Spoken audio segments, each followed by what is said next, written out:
ఈరోజు జరిగినటువంటి రాష్ట్ర ప్రభుత్వ కేబినెట్ సమావేశంలో దాదాపు 41 అంశాల మీద ప్రభుత్వం నిర్ణయాలు తీసుకోవడం జరిగింది.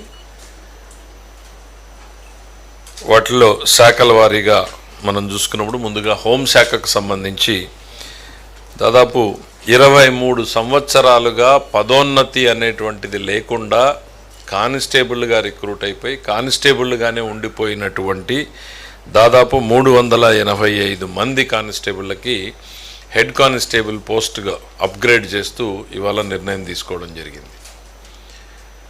ఇది మరి సిరీస్ ఆఫ్ గవర్నమెంట్స్లో ఇది కొంచెం నెగ్లెక్ట్ అయినట్టుగానే కనపడింది. అందుకని గౌరవ ముఖ్యమంత్రి గారు దాన్ని శాఖ రివ్యూలో చెప్పినప్పుడు ఇవాళ క్యాబినెట్ దానికి అప్రూవల్ ఇవ్వడం జరిగింది. 385 కానిస్టేబుల్ పోస్టులని ఆ హెడ్ కానిస్టేబుల్ పోస్ట్గా అప్గ్రేడ్ చేయడంతో వాళ్ళందరికీ కూడా పదోన్నతులు ఇవ్వడం జరుగుతుంది.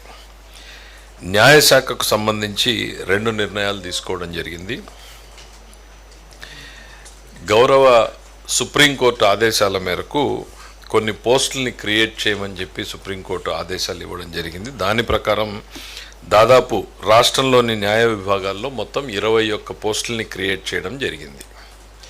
21 పోస్టులు ఎలాంటివంటే chief court manager, 5 senior court మేనేజర్లు, 15 కోర్టు మేనేజర్లు, ఇవన్నింటినీ కొత్తగా పోస్టులని క్రియేట్ చేయడం చేస్తూ క్యాబినెట్ నిర్ణయం తీసుకోవడం జరిగింది.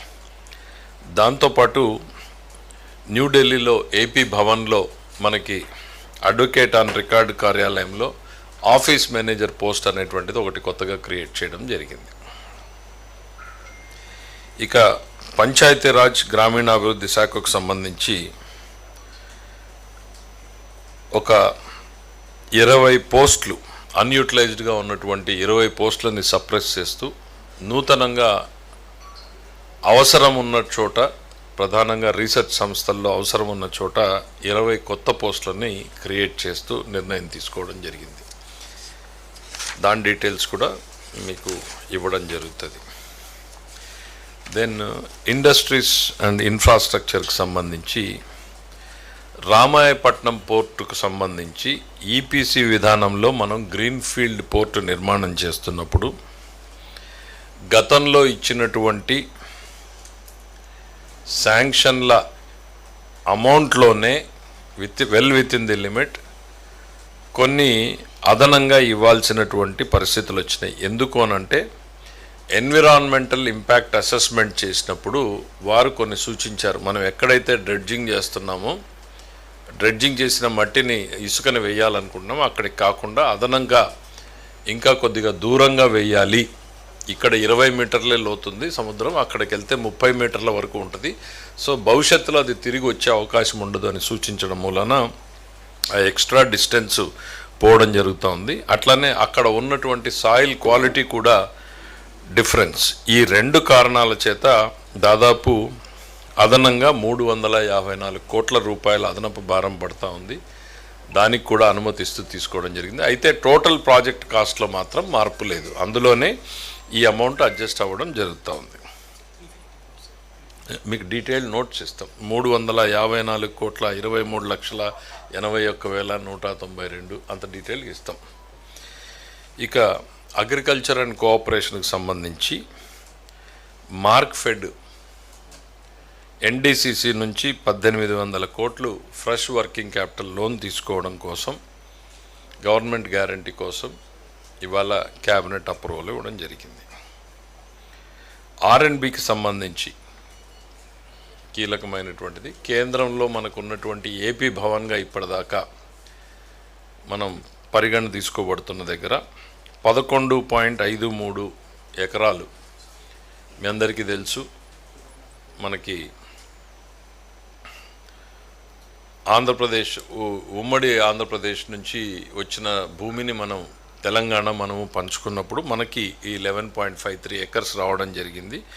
దాంట్లో 124.5 కోట్లతో కొత్తగా భవనాన్ని నిర్మించాలి అనేటువంటిది తీసుకోవడం జరిగింది.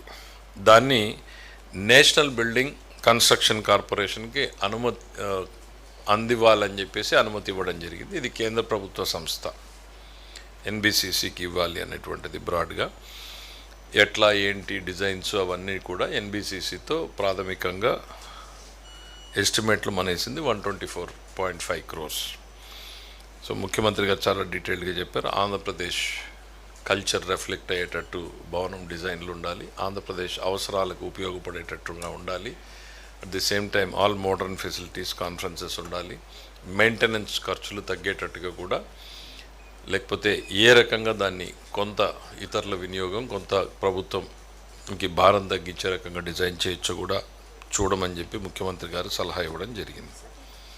పీపీపీ కాదు, స్ట్రైట్ అవే అది పీపీపీలో చేపట్టడానికి వీలు లేదు కాబట్టి అది కేవలం ఆంధ్ర ప్రభుత్వమే చేస్తూ ఉంది. మనం కాకపోతే we can rent it out, lease it out, అట్లాంటి ప్రొవిజన్స్ ఉంటాయి, వాటిని పరిశీలించమని చెప్పారు. బట్ బేసిక్గా ఆంధ్రప్రదేశ్ సంస్కృతిని ప్రతిబింబించేలాగా భవనం ఉండాలి అనేటువంటిది, దానికి మంచి పేరు కూడా సూచించవచ్చు.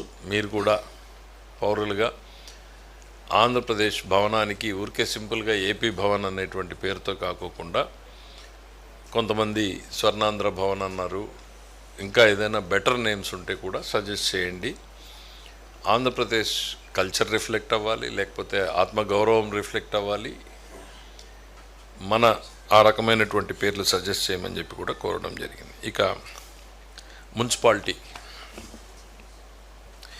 మున్సిపాలిటీస్లో మనం వేస్ట్ టు ఎనర్జీ ప్లాంట్స్ ఇచ్చాం.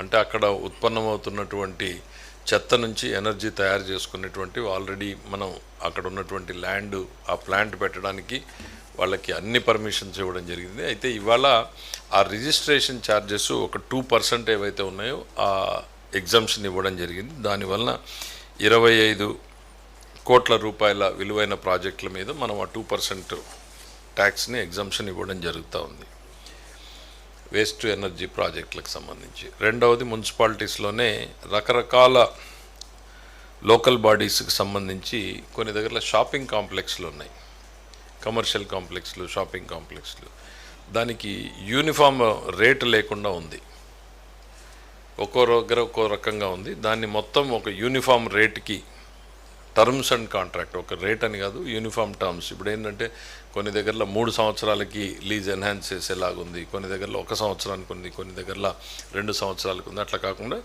యూనిఫామ్గా ఎవ్రీ ఇయర్ 7% ఇంక్రీజ్ చేసేటట్టు ఒక అమెండ్మెంట్ చేయాలనేటువంటిది. అట్లనే మున్సిపాలిటీ గతంలో గ్రౌండ్ ఫ్లోర్కి అదే రేట్ ఉంది, ఫస్ట్ ఫ్లోర్కి అదే రేట్ ఉంది, సెకండ్ ఫ్లోర్కి అదే రేట్ ఉంది. సహజంగా మనందరికీ తెలుసు ఫస్ట్ ఫ్లోరు సెకండ్ ఫ్లోరు రేట్లు తక్కువ వెళ్తాయి. అందుకని గ్రౌండ్ ఫ్లోర్ మీద ఫస్ట్ ఫ్లోర్ 20% తక్కువ ఉండేటట్టు, సెకండ్ ఫ్లోర్ అయితే 30% తక్కువ ఉండేటట్టు ఒక uniform policy across the state implement చేయాలనేటువంటిది నిర్ణయం తీసుకోవడం జరిగింది.